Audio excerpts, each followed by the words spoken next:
우리 누가복음 66번째 시간입니다.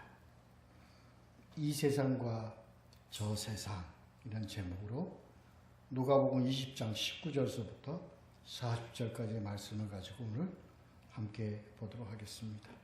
그 전에 지난주일 1절부터 18절까지 말씀 좀 뒤돌아보고 오늘 본문의 말씀 들어가도록 하죠.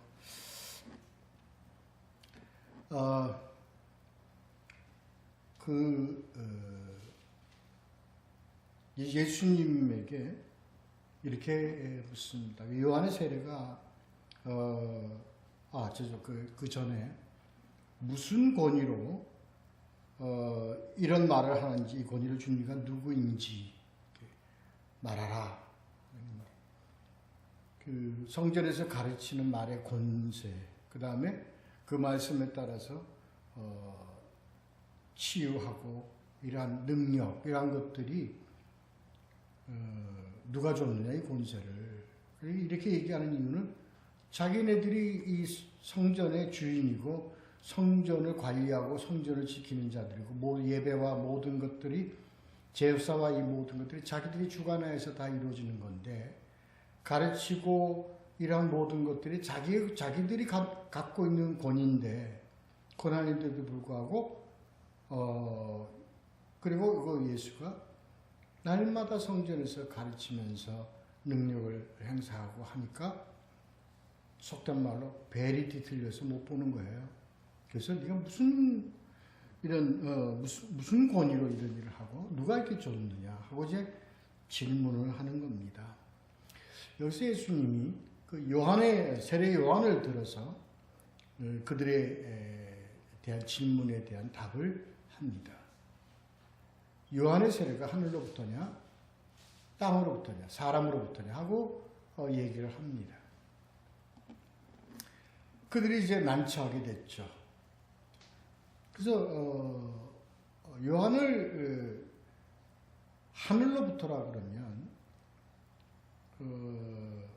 요한이 얘기한 전파한 그런 내용들에 따르면 이 예수를 믿어야 합니다. 지난주에 다 얘기했죠.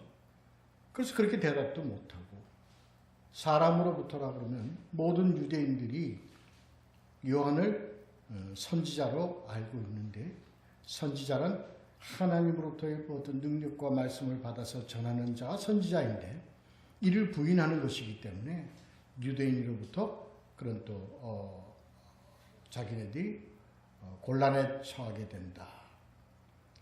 이래서 이러지도 못하고 저러지도 답을 못합니다. 그래서 알지 못한다고 얘기를 하죠.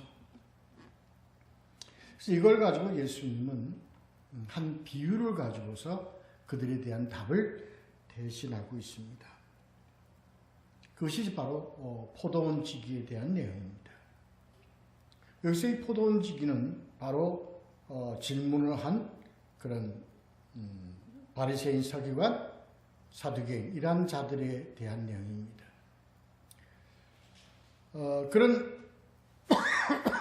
죄송합니다. 그래서 한 사람이 포도원을 만들어 농부들에게 세로 주고 타국에 가서 오래 있다가 이제 그 세를 받기 위해서 종을 이렇게 계속적으로 보낸다는 얘기죠. 오는 종 족족 다 때리고 죽이고 이렇게 해서 다 쫓아보내고 했다는 겁니다. 여기서 얘기하는 그 종들은 바로 구약에 하나님께서 구약에 계속적으로 보낸 엘리야, 이사야, 예레미야 이러한 선지자들입니다. 그래서 이제 마지막으로 이제 아들을 보냅니다. 아들은 상속자인 겁니다. 근데 이 농부들이 상속자가 오면 그 상속자, 그를 죽이고 그가 갖고 있는 상속권을 우리가 다 갖자, 유업을 우리가 갖자 하는 겁니다. 여기서 우리가 함께 나눴죠. 이 유업은 바로, 이 기업은 바로 교회다 하는 거를 말씀드렸습니다. 그래서 오늘날도 이 교회를 자기 거로 하는 거예요. 하나님의 교회가 아니고 주인은 예수 그리스도의 것이 아니라 자기 것으로 착각을 하고 교회를 주물럭거리고 좌지우지하는 그러한 것과 연계되는 말씀으로 이렇게 우리가 함께 나누었습니다.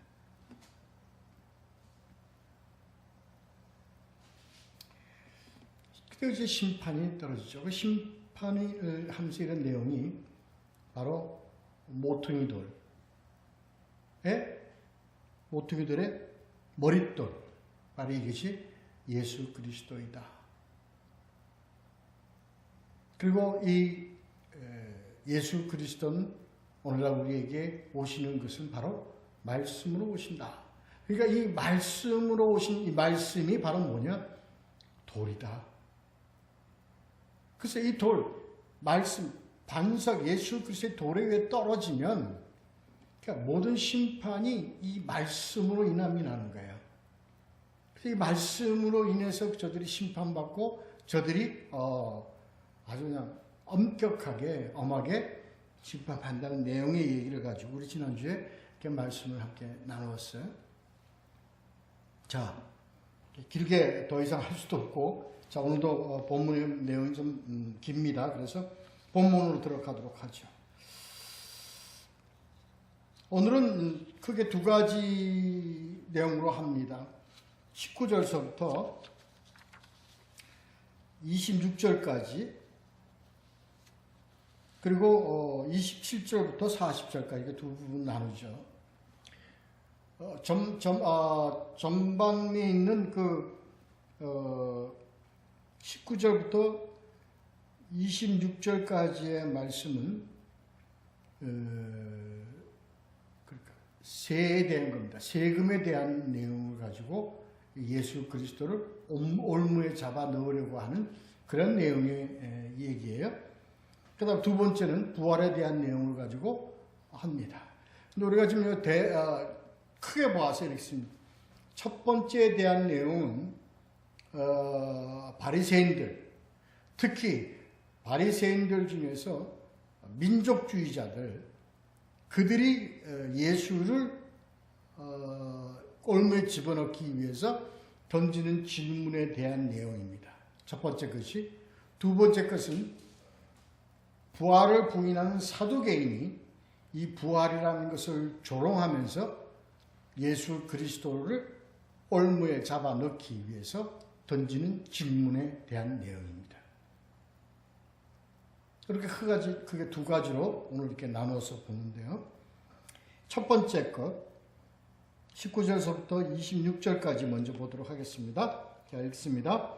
서기관들과 대제사장들이 예수의 이 비유는 자기들을 가리켜 말씀하심인 줄 알고 즉시 잡고자 하되 백성을 두려워하더라. 이에 그들이 엿보다가 예수를 총독의 다스림과 권세 아래에 넘기려 하여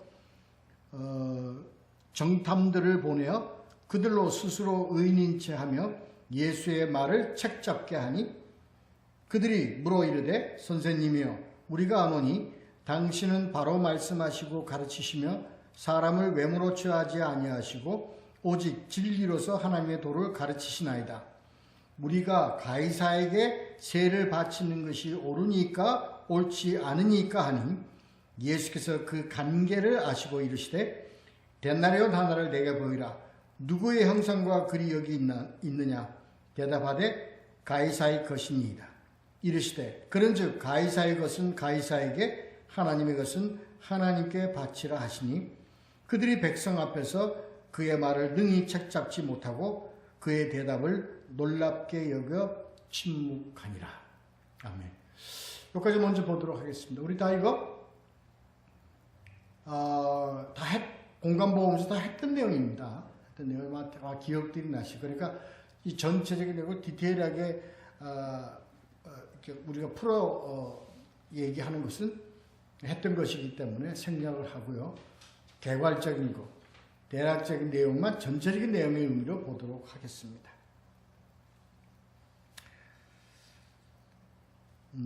여기서 지금 먼저 이들이 질문하는 것은 바로 서기관들과 대제사장들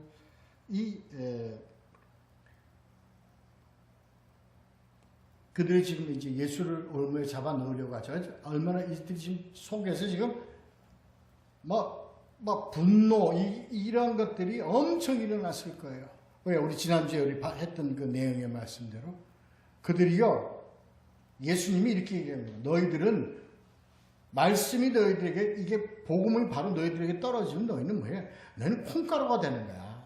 너는 심판에 피할 이렇게 단도직적으로 얘기한 거랑 같아요. 지난주에 얘기한 게. 그러니까 생각해 보세요. 자기네들이 이스라엘의 가장 지도자들이요 종교 지도자들인데 자기네들 보고 그렇게 얘기하는 것이 이 사람이 얼마나 분개했겠어요. 그러니까 뭐야 이건 두말할 것도 없어. 저건 죽여야 돼. 이렇게 된 겁니다 지금. 죽이기 예수도 아주 예의 바르게 대답을 그렇게 한 것이니까 이들도 예수를 어떻게 아주 예의 바르게 잡아 죽이려고 하는 거예요. 속된 말로 그렇게. 그래서 책 약점을 잡아서 그거를 고소해서 그렇게 해서 저를 죽음에 처하게 하려고 하는 전략에 들어가는 겁니다. 그래서 지금 26절까지의 내용은 누구에게 이걸 넘겨주기 위한 거예요? 바로 로마 권세에다 넘겨주려는 거예요. 총독의 다스림과 권세 아래 넘기려 하여 이렇게 합니다. 그래서 정탐꾼을 보내서 예수의 말을 책잡게 합니다. 이 정탐꾼들은 아까 제가 말씀드린 대로 이들은 바리새인들과 헤롯 당원으로 추정하고 있습니다. 다시 얘기해서 바리새인들은 율법주의자들이죠. 그 중에 대부분의 그 바리새인들로 구성된 이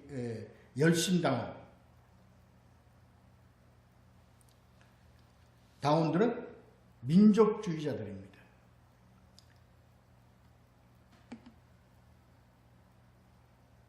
이들이 정탐꾼으로 구성된 이들은 이제 빈정대면서 예수에게 이렇게 질문을 던집니다. 당신은 바로 말씀하시고 가르치시며 사람을 외모로 취하지 아니하시고 오직 진리로서 하나님의 도를 가르치시나이다. 이렇게 얘기를 하고 그 다음에 이제 질문을 들어가는데 먼저 이들이 갖춘 예의적인 이 언어는 예의를 갖추는 언어이지만 그 속에는 굉장히 빈정되는 의미가 들어가 있습니다. 예수를 비하하는 의미가 들어가 있습니다. 저는 이것에 좀 유의 깊게 우리가 생각을 해봐야 된다고 생각을 합니다. 오늘날요, 이 많은 자들이요, 종교를 지도한다는 자들이요, 이 내용을 얘기를 합니다. 복음을 바로 전하고 사람을 외모로 취하지 아니하고 그리고 진리로 하나님의 도를 가르친 것이 가르쳐야 한다고 얘기를 합니다. 지금 이 바리새인들과 이 그 헤롯 당원들이 얘기하듯이 그 말입니다.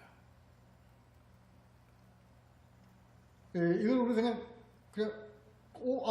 바른 말이지, 옳은 말이지 하고 그냥 간과해서 넘어가요. 그 간과해서 넘어 들어가면 안 됩니다. 그 속에 가지고 있는 이들의 그 의미, 내용은 바르게 전하고 진리로 하나님의 도를 가르치고 그리고 사람을 외모로 취하지 않는다는 것을 뭐 하는 의미입니까? 빈정되는 의미예요.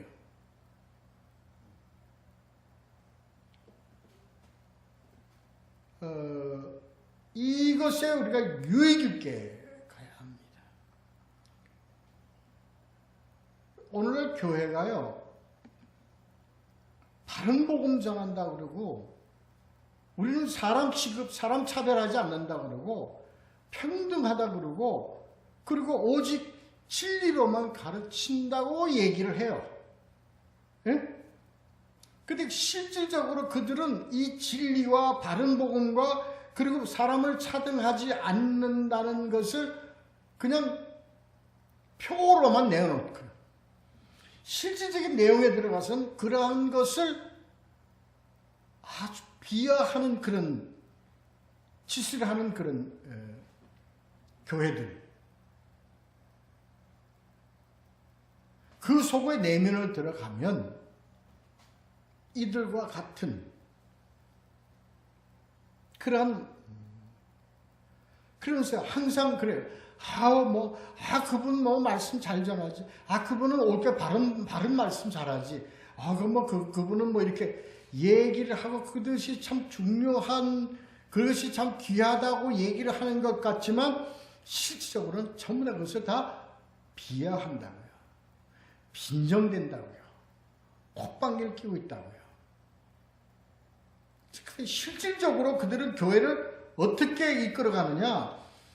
세상적이요, 비복음적이요, 그리고 골라서 대우를 해주는 교회로 그렇게 가고 있는 그러한 것을 우리가 생각나게 하는 이 내용의 말씀입니다.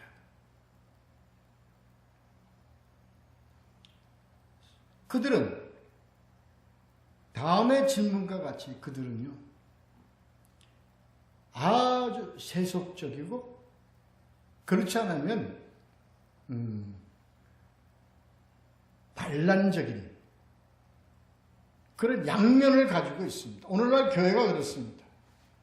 한쪽은 아주 세상적으로 가는 교회의 모습이 있고요.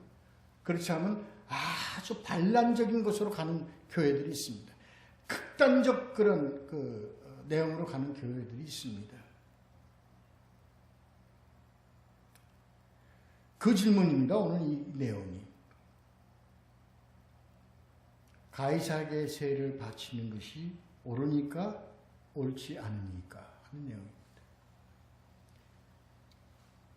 가이사에게 세를 바친다 그러면 누구한테서부터 배척을 당합니까?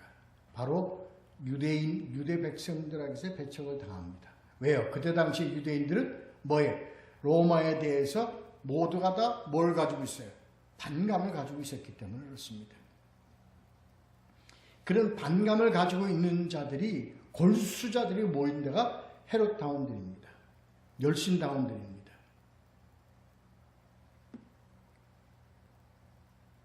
그래서 그들을 스스로 민족주의자라고 합니다.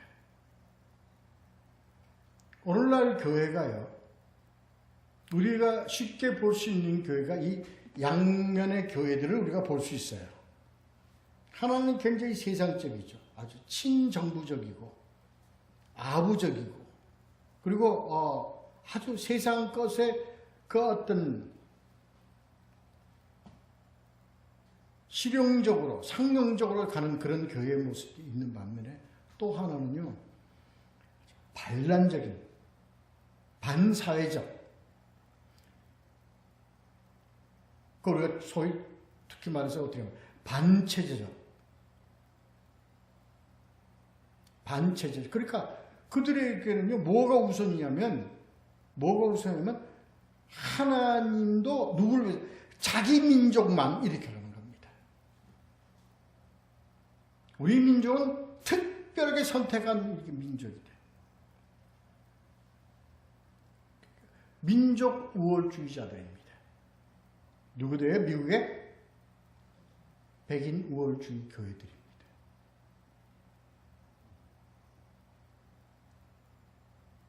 이 양면에 있던 교회의 모습들 같아요. 그 이들이 맞지 않느냐? 아니, 우리가 로마에 우리가 하고 로마를 위해서 우리가 해줘야 우리가 안녕할 건 아니냐 하는 것이 율법주의자들, 바리새적인 어떤 그런 자들의 어떤 그런 항변이고, 이 민족주의자들은 순수하지 못하다. 우리는 순수를 지켜나가야 된다. 뭐예요? 민족적인 순수를 지키고 가야 된다 하는 것이 이게 극단주의적. 그들은 자기의 그거 외에는 전부 다 뭐로 돌려요? 전부 다 적으로 돌립니다. 그래서 백인 유월주의 교회, 제가 여러분들이 이해를 돕겠을 때 예를 드는 겁니다. 우리나라도 있습니다. 우리는요 배달민족이에요. 그래서 우리는 그냥 유일한 한국 민족으로서 민족의 사상이 더 우월한 거예요. 그래서 하나님도 우리 민족을 위해서 있는 것처럼 그렇게 만들어가요. 대단히 위험한 겁니다.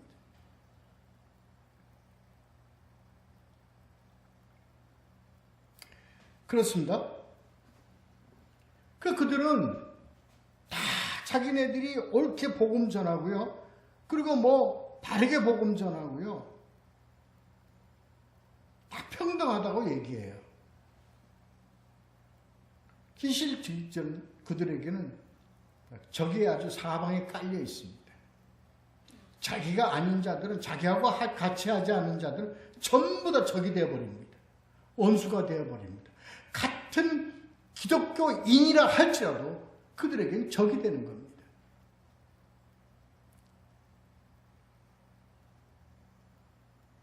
이 가운데 예수를 잡을 거, 우리가 오라, 저들이 오라, 이겁니다, 지금. 질문이.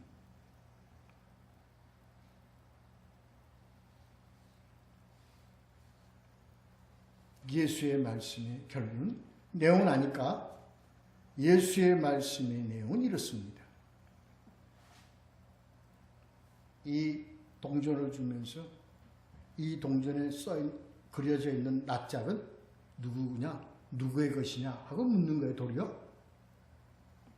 그건 그때 당시에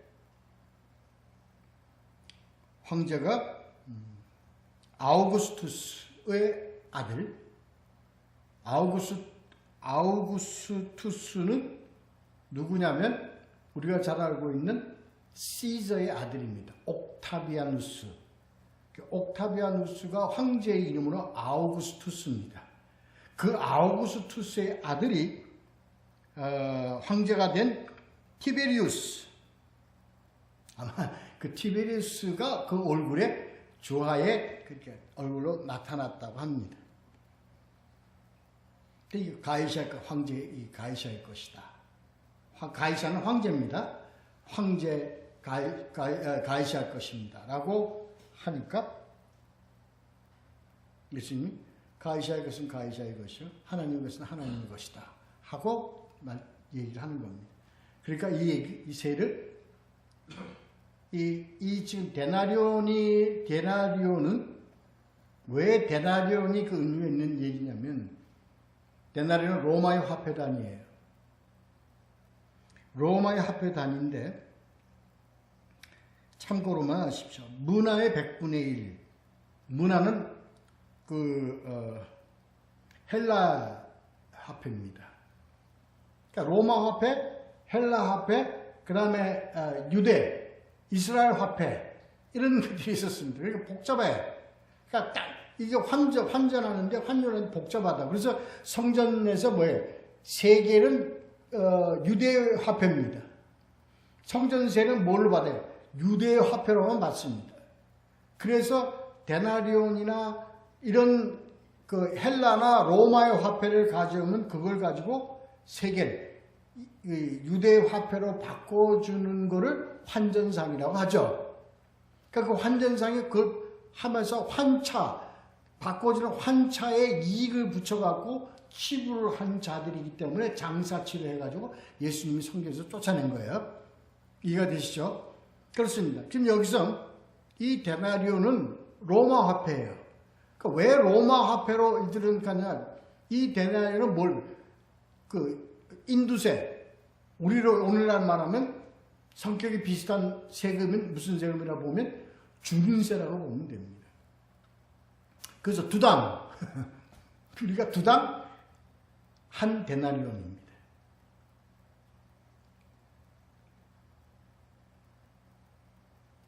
근데 그 데나리온에 그려져 있는 가이샤 것입니다. 그러니까 가이샤에게 그건 줘야 되는 게 당당 줘야 된다고 하는 얘기입니다. 그 얘기를 포함해는 이겁니다. 예수님. 이 동전과 이 로마의 이 제도와 이 모든 것들은 누가 다 하나님께서 다 허락하신 것이냐. 이걸 얘기하는 거예요, 예수님. 로마서 우리가 그 13장 1절부터 7절까지 세상의 모든 것을, 세상의 모든 법과 세상의 모든 제도와 세상의 모든 국가는 다 뭐의 통치 안에 있는 거예요?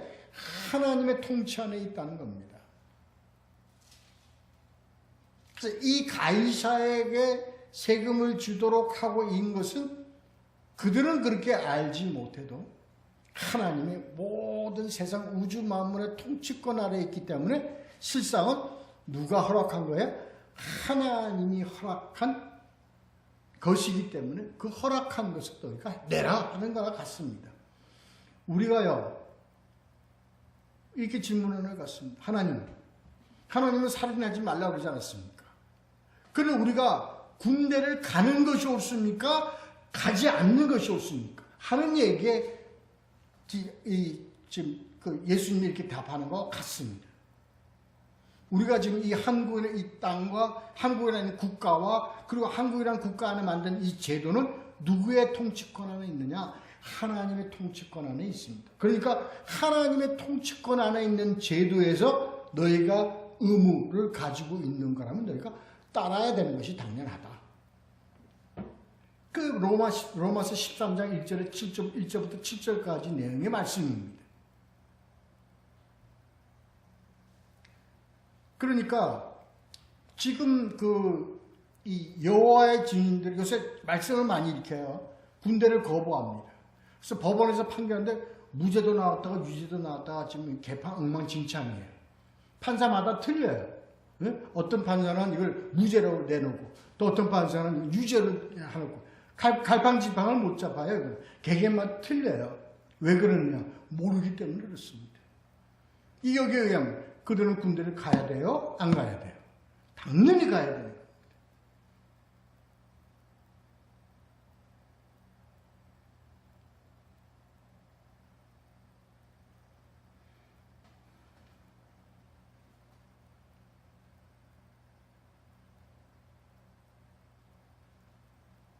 모든 것이 하나님의 권한 속에 있고 하나님의 통치권 안에 있는 제도는 뭐예요? 하나님이 허락하신 하나님의 권세 속에 있는 제도이기 때문에 그건 당연히 우리는 하나님의 자녀이기 때문에 더 따라야 하는 겁니다.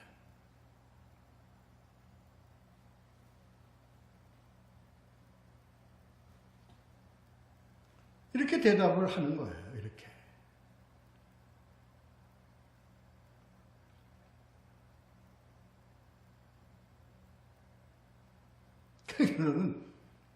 그들이 백성 앞에서 그의 말을 능히 책잡지 못하고 그의 대답을 놀랍게 여겨 침묵하니라.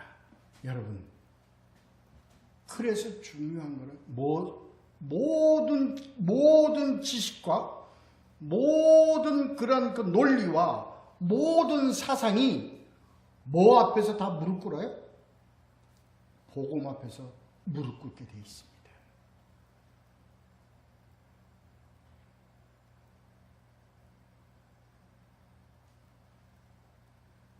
우리가 다른 사상, 다른 철학, 다른 논리를 갖다가 우리가 배우는, 학문으로 배우는 것은 하나님이 이 세상에 내어놓은 그러한 통치 안에서의 일반 지식이기 때문에 우리가 그걸 배우고 거기에 따라서 지식을 얻는 거예요. 근데 그 모든 것들은 다 어디 안에 있어요? 진리 안에 있어요. 그래서 그 모든 것들은 다 어디에 포함되어 있냐면 어디 굴레 안에서 벗어날 수가 없냐면 복음이란 권세 밖으로 빠져나갈 수가 없어요. 다 그 권세 안에 들어가 있어요. 복음 안에 있어요. 그렇기 때문에 복음을 가지고 사상이나 논리나 철학의 지식을 얻어서 그것을 설명할 수는 있지만 철학이나 논리나 사상을 가지고 복음을 갖다가 변증하는 것은 불가능합니다. 그래서 철학을 가지고 복음을 설명하려고 하는 것은 전부가 다 잘못 갈 우려가 왜? 100%예요. 그러니까 사상이나 철학이나 논리를 가지고 복음을 설명을 하려고 했던 사상 신조가, 신학 신조가 다 뭐냐? 자유주의 신학, 역사 신학, 해방 신학, 이런 것들입니다. 여기서 이렇게 지금 들어갈 건 없습니다. 그러니까 복음을 모르면 그러한 그들의 그 신조나 사상에 우리가 말려 들어가게 돼 있다니까요. 지금 이거와 같이 말려 들어가게 돼 있어요. 근데 뭘 알면, 복음을 정확하게 알면 그들이 이 복음 앞에서는 왜 항거할 수가 없습니다. 또 하나, 교회는요, 형식적으로 복음 중심이나 형식적으로 성경 중심으로 가면 안 됩니다. 이와 같은 논조로 들어가기가 굉장히 쉽습니다. 우리나라에 가장 위험한 게 뭐냐면요, 민중신학이 위험한 게 바로 여기 있습니다. 우리나라 민중신학이라는 게 다 뭐 중심이냐면 우리나라 민족 중심의 신학입니다. 그런 민중신학이라는 게 말이나 될 법한 겁니까? 복음이 우리 대한민국 사람들만 특별히 위해서 만들어진 복음이에요? 독선주의적 기독교 신앙이 될 수밖에 없습니다. 그거는.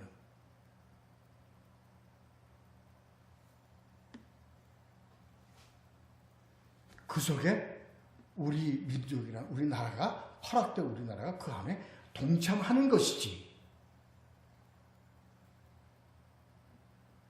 그래서 우리나라의 민중신학 위험성이 바로 여기 있습니다. 이걸 모르면, 복음 모르면 순수한 걸로 알아요.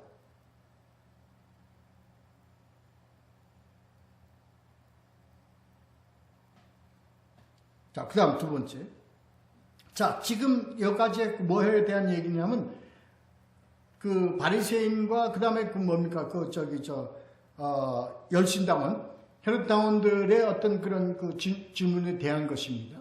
그들 때문에 책을 잡기 위해서 질문에 대한 것이었는데, 자, 두 번째 이제 부활에 대한 것을 가지고 사두개인들이 지금 예수를 공격하는 겁니다. 먼저 27절부터 33절까지 먼저 읽도록 하겠습니다. 부활이 없다고 주장하는 사두개인 중 어떤 이들이 와서 물어 이르되, 선생님이여, 모세가 우리에게 써주기를 만일 어떤 사람이 형이 아내를 두고 자식이 없어 죽으면 그 동생이 그 아내를 취하여 형을 위하여 상속자를 세울지니라 하였나이다. 그런데 7형제가 있었는데 마지가 아내를 취하였다가 자식이 없이 죽고 그 둘째와 셋째가 그를 취하고 7이 다 그와 같이 자식이 없이 죽고 그 후에 여자도 죽었나이다. 7이 다 그를 아내로 취하였으니 부활 때 그 중에 누구의 아내가 되리까 하는 질문입니다. 우리가 이 복음을 모르면요, 이 질문은 이 복음을 모르면 이 질문은 아주 날카롭고 정말로 부활의 모순점을 드러낼 수 있는 질문이라고 우리가 생각할 수 있습니다.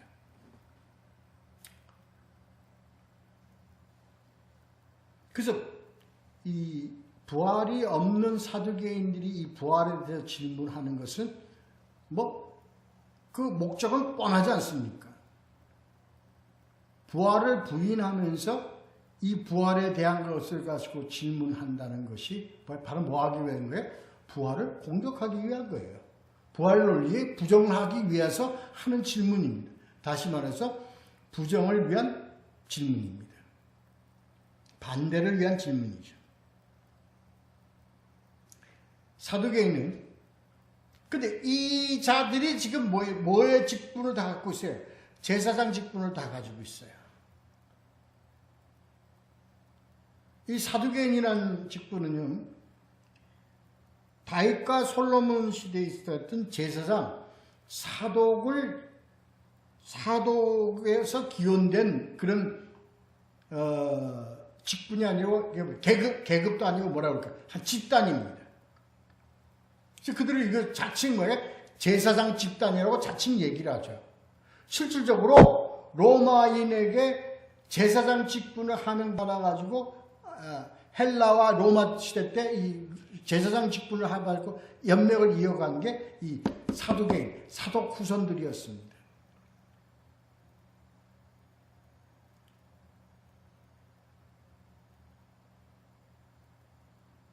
근데 이 집단은 많은 수가 있지 않고 소수 집단이었다고 합니다. 그래서 이들은 자기네들의 순수성을 가지고 있다. 그러니까 다른 건 성경으로 인정을 안 합니다.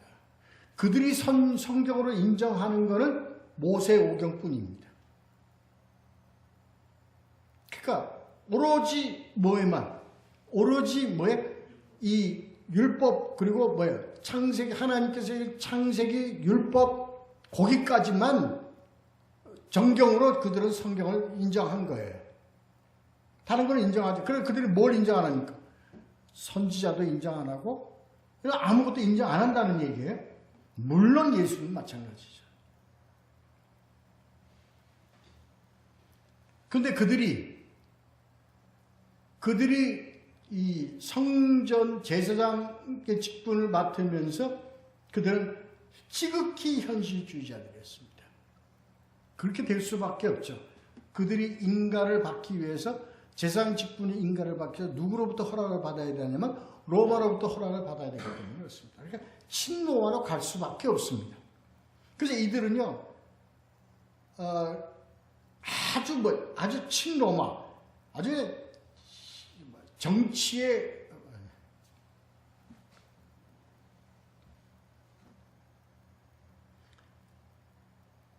협력하는 그런 자들로 구성되어 있습니다. 그런데 그들이 성전이 멸망한 AD 70년대 성전이 다 함락되고 다 모두가 다 멸망되어 버리기 때문에 이들 사두개인들도 집단도 자동적으로 이 AD 70년에 다 없어졌다고 그래요. 몰락했다고 그래요. 이들은 부활과 영을 부인하는 집단입니다.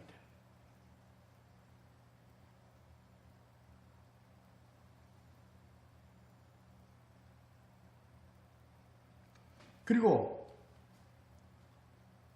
이들이 가지고 있는 오직 그 오경 중에서, 모세 오경 중에서 그들이 정경으로 가지고 있는 오경 중에 특히 율법적인 그 조항에서 뭐에 대한, 부활에 대한 모순점을 그들이 발견했어요. 그게 바로 뭐냐? 신명기 25장 5절서부터 10절까지입니다. 요 내용입니다. 형제가 죽으면 그 동생이 이어서 그를 부인으로 맞아야 돼요. 그래서 형의 이름으로 후손을 갖도록 해줘야 돼. 책임이 있어요. 그걸 계대 결혼이라고 합니다.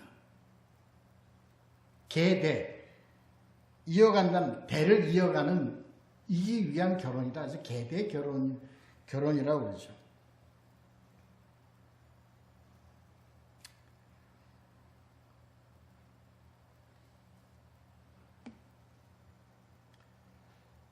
이걸 또 내가 지난번에 우리 했을 때는 제가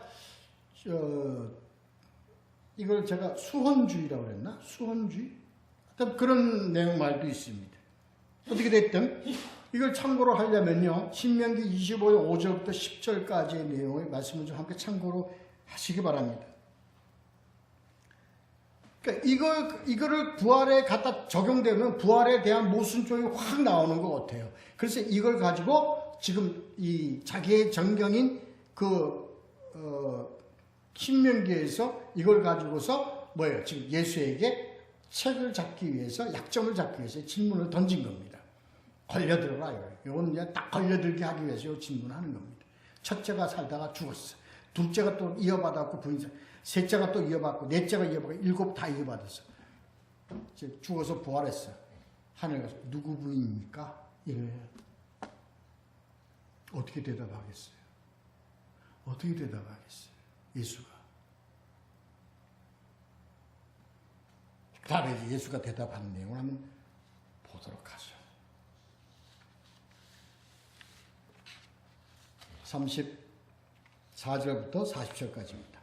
예수께서 이르시되 이 세상의 자녀들은 장가도 가고 시집도 가되 저 세상 및 죽은 자 가운데서 부활함을 얻기에 합당히 여김을 받은 자들은 장가가고 시집가는 일이 없으며 그들은 다시 죽을 수도 없나니 이는 천사와 동등이요 부활의 자녀로서 하나님의 자녀임이라. 죽은 자가 살아난다는 것은 모세도 가시나무 떨기에 관한 글에서 주를 아브라함의 하나님이요 이삭의 하나님이요 야곱의 하나님이시라 칭하였나니 하나님은 죽은 자의 하나님이 아니요 살아있는 자의 하나님이시라. 하나님에게는 모든 사람이 살았느니라 하시니 서기관 중 어떤 이들이 말하되 선생님 잘 말씀하셨나이다 하니 그들은 아무것도 감히 더 물을 수 없음이더라.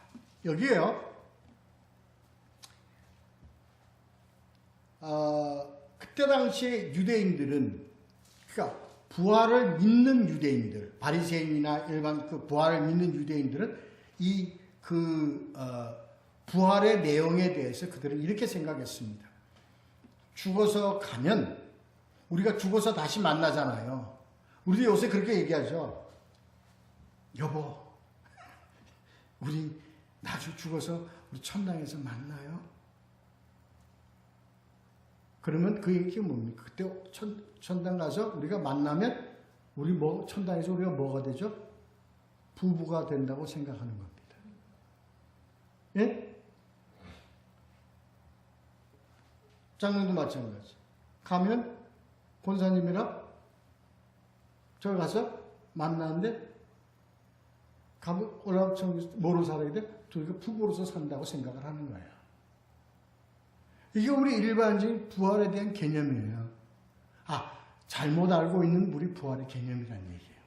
이들이 이렇게 생각하고 있는 거예요. 유대인들이 다 그렇게 했다. 가면 우리 다시 가서 우리 집 짓고 거기서 우리 다시 한 이불 속에서 허징하면서 잡시다. 이렇게 생각한다 이겁니다. 예수님 첫 대답이 이겁니다. 여기는 서로 장가하고 결혼하고 한 집에서 살고 이러는 게 그런 삶을 사는 거지만 이 세상에서는, 저 세상에서는 장가도 안 가고 못도 안 가고 이 얘기는 무슨 얘기입니까? 이 세상에서의 삶과 저 세상의 삶은 다르다는 거예요. 어떻게 달라? 몰라요. 근데 예수님 말씀은 뭐예요? 다르다는 얘기예요. 거기 뭐예요? 전부가 다 우리는 모두 예수 그리스도 안에서 다 하나야. 그리고 다 안에서 우리는 다 형제 자매요. 다 그냥 우리는 거기서 다 그런 삶을 살아가기 때문에 뭐가 필요 없어? 한 이불 속에 잘 필요도 없고 같이 밥 먹을 필요도 없고 뭐 할 필요도 없고, 그러니까 그 얘기는 무슨 얘기예요? 이 땅에서의 삶과 저 하늘에서의 삶은 우리가 상상할 수 없이 전혀 다르다는 겁니다.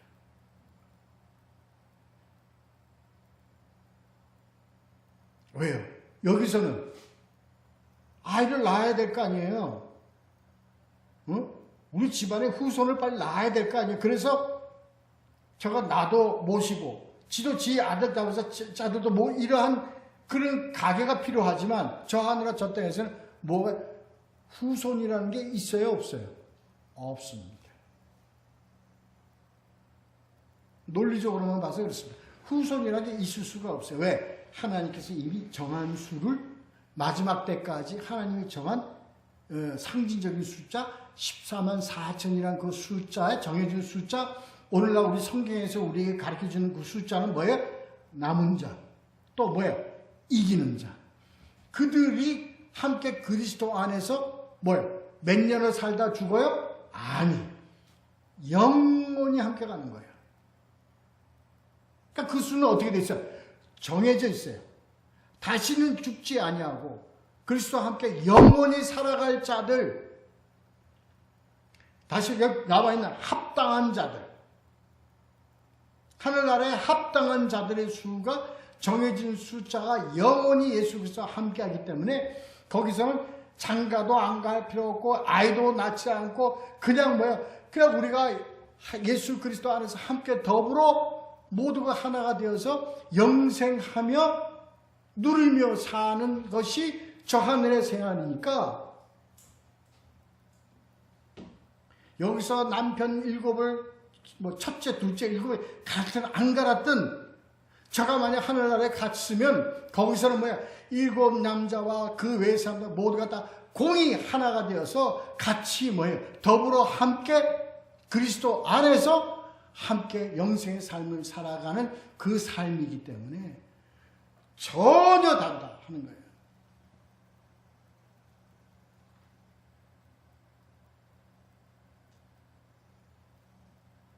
그래서 이걸 이렇게 설명합니다. 저 하늘에 가면 예수 그리스도께서 언약의 말씀을 가지고 있다. 언약의 말씀으로 해서 주님과 함께 영생하고 택함 받은 자들은 하나님의 이들을 뭐라고 부르냐? 산자라고 부르는 거예요. 거기에 대해서 암시된 말씀이 있습니다. 창세기 2장 7절입니다. 창세기 2장 7절에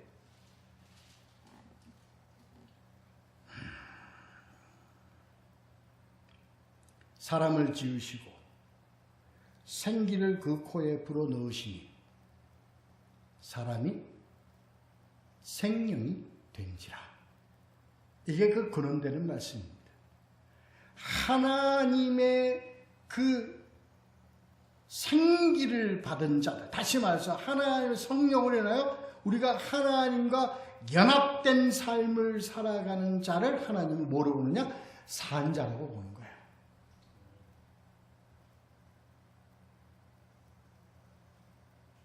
그렇지 않은 자는 하나님은 뭐로 부르는 거예요? 죽은 자로 봅니다.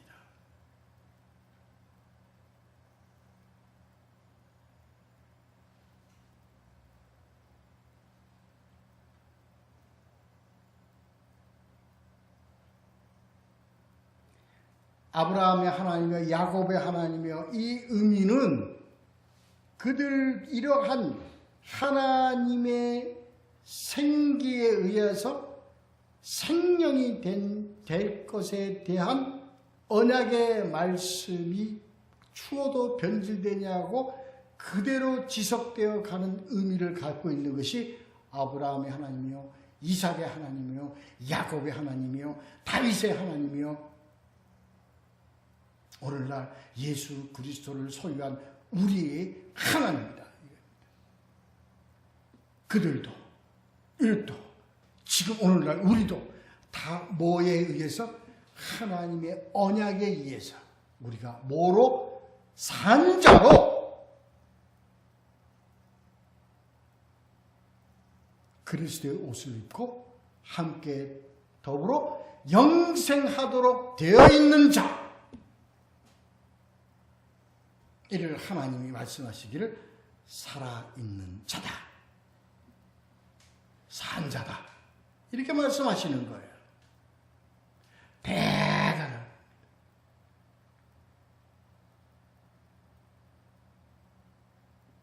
이게 복음입니다. 그래서 이 복음의 내용을 모르면, 이거를 모르면 뭐예요? 이게 가이사에 가서 바치는 게 좋으니까, 이게 그렇지 않아야 되는 겁니까? 질문에 휘둘리는 거예요. 세속주의 신앙에 휘둘려 버리는 거예요. 자유주의 신앙에 휘둘려 버린다니까요. 신비주의 사상에 휘둘려 버리고 말아요. 복음이 정확하게 세워져 있는 자에게는 그들은 와서 그것을 언론을 언급할 수가 없어요. 언급할 수가 없어요. 그래서 이 지금 부활에 대한 것도 마지막 40절에 보면 뭐라고 했어요? 그들은 아무것도 감히 더 물을 수 없습니다. 그래서요, 복음이 뭡니까? 축사입니다. 악한 것을 내어쫓는 축사입니다. 복음이 뭐예요? 투쟁의 승리의 무기입니다. 성령의 검, 곧 하나님의 말씀입니다. 우리가 말씀을 가지고 그냥 말씀을 가지고 조롱하는 뭐 그런 말씀이 아니고 현실 말씀이에요. 그 말씀 속에 뭐가 있어요? 이러한 생명 능력이 그냥 살아있어야 돼요. 그래서 이게 복음이에요. 이게 복음이에요. 말 그저 전하고요. 그래서 성경에 나왔는데 읽는 게 복음이 아닙니다. 그 속에 가지고 있는 그 말씀이 가지고 있는 생명 능력을 우리는 전하고 증거하고 우리가 가지고 있어야 돼요.